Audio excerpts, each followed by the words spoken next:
이런 얘기를 하시는 분들이 많았어요. 자산이 10억 원이 있고 자기 집이 요즘에 10억짜리 집이 우스운데 10억 원짜리 자가주택에 거주하는 사람이라면 순자산 20억 원의 부자면 너무 비현실적인 거 아닌가요? 어느 세월에 파이어족이 되나요?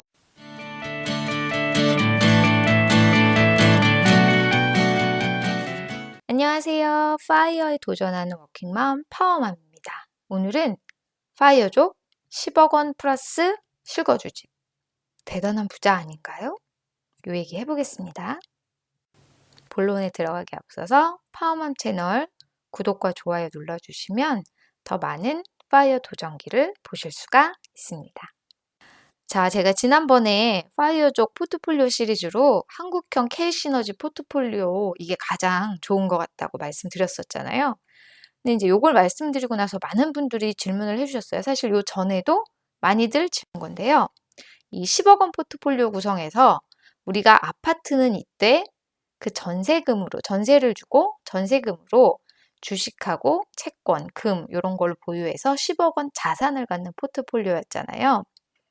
그랬더니 많은 분들이 물어보시길 자, 아파트 레버리지를 활용한 투자 정말 좋네요. 근데 어디서 사냐요? 그럼 또 집이 있어야 되는 거죠? 이렇게 얘기를 하시더라고요. 자, 그런데 10억 원의 자산을 보유한 파이어족이 만약에 10억 원짜리 자가주택에 거주한다면 이건 엄청난 부자죠. 순자산 20억 원대의 부자예요. 근데 실제로 이런 얘기를 하시는 분들이 많았어요. 자산이 10억 원이 있고 자기 집이 요즘에 10억짜리 집이 우스운데 10억 원짜리 자가주택에 거주하는 사람이라면 순자산 20억 원의 부자면 너무 비현실적인 거 아닌가요? 어느 세월에 파이어족이 되나요? 이런 얘기 많이 하셨어요. 자, 그래서 제가 가구당 순자산 구간별 분포를 한번 살펴봤어요. 실제로 작년 12월에 통계청에서 가구금융복지조사 결과로 발표한 내용인데 가구당 순자산이 10억 원 이상인 가구는 상위 7.2%라고 해요. 가구당 평균 자산은 한 3.6억 원 정도라고 하더라고요. 그래서 사실 3.6억 원 이상이면 평균 정도 이상이다 이렇게 생각이 될 것 같은데 실제로 이제 수치적으로 중간 이상인 분들은 3억 원 이상이면 사실 우리가 이제 전체 우리나라 가구를 놓고 볼 때 중간 이상의 가구라고 볼 수 있죠. 자, 많은 분들이 요즘에 집값이 10억 원인데 무슨 10억이 우습죠? 이러시는데 실제로 가구당 순자산, 부채 빼고 부채를 제한 진짜 나의 모든 자산이 10억 원 이상인 가구는 상위 7.2%라고 해요. 그러니까 우리가 파이어족에 도전해서 파이어족에 도달한다면 사실 상위 7.2% 정도 되는 가구라고 할 수 있겠죠. 상당히 실제로 부자인 셈이에요. 자, 하지만 우리가 이렇게 10억 원도 있고 10억짜리 집에서 사는 이런 비현실적인 파이어를 지향한다면 사실은 일찍 은퇴하기가 힘들잖아요.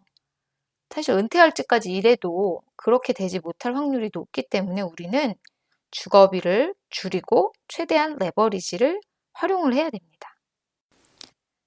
그래서 파이어족의 은퇴 자금은 10억 원의 자산하고 아주 최소한의 거주비로 구성하는 게 저는 맞다고 생각해요. 최소한의 거주비라는 거는 어느 정도의 자금일까요? 자, 제가 KB 주택가격 동향에서 올해 2월에 아파트 중위 매매 가격하고 전세 가격을 가져와 봤습니다.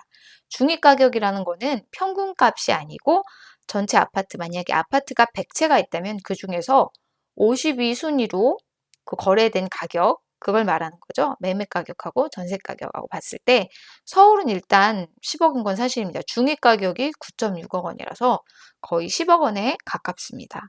하지만 전국으로 봤을 때는 4.6억 원 정도예요. 매매로.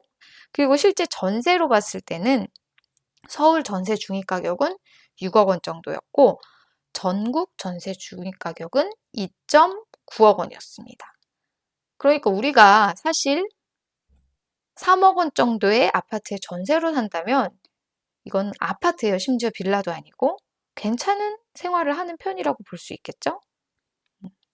때문에 저는 최소한의 주거비, 수도권 기준으로 최소한의 주거비가 한 2억 원 미만의 전세, 요거 아니면 연 800만 원 이내 월세, 요 정도면 사실 저는 수도권에서 약간 변두리 지역의 작은 아파트에 충분히 거주할 수 있는 비용이라고 알고 있어요. 그래서 저희가 요 정도에 살면은 사실 그렇게 아주 불만족스러운 생활은 아니거든요. 근데 나는 정말 아니다. 정말 나는 괜찮은 학군지구, 역세권이고 좀 큰 아파트에 무조건 살아야 된다 하시는 분은 사실 주거비를 조금 높이셔야겠죠? 그런 분은 파이어를 하시더라도 적어도 한 3, 4억 원 정도의 전세에 거주하셔야 되겠죠. 아니면 뭐 월세를 한 120만 원 정도 내시거나 그런 정도로 하시면 사실 수도권에서도 좋은 지역에, 꽤 괜찮은 지역에 거주를 하실 수 있어요. 일례로 제가 지난번에도 말씀드렸지만 뭐 용인, 수지 이런 데에 3, 4억 원 전세에 괜찮은 아파트들이 아직도 많이 있거든요.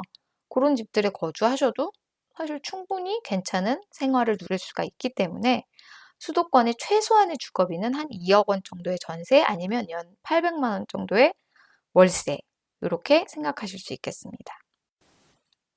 자, 그래서 파이어족이 여러분 되고 싶으신지 아니면 부자가 되고 싶으신지 이걸 잘 생각해 보셔야 돼요.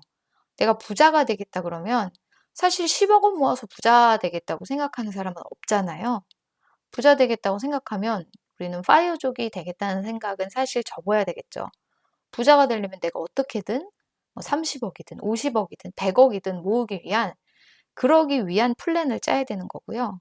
여러분이 파이어족이 되고 싶으시다면 10억 원 플러스 거주비 정도를 모아서 자유롭게 사는 방법을 연구하셔야 되는 거죠. 자, 저렴한 전세에 살더라도 내 시간과 행동을 결정할 수 있는 그런 자유를 가진 파이어족이 되는 거를 저는 희망하고 있습니다. 그렇기 때문에 여러분하고도 그런 이야기를 나누고 싶은 거거든요.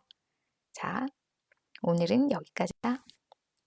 여기까지 파이어에 도전하는 워킹맘 파워맘이었습니다.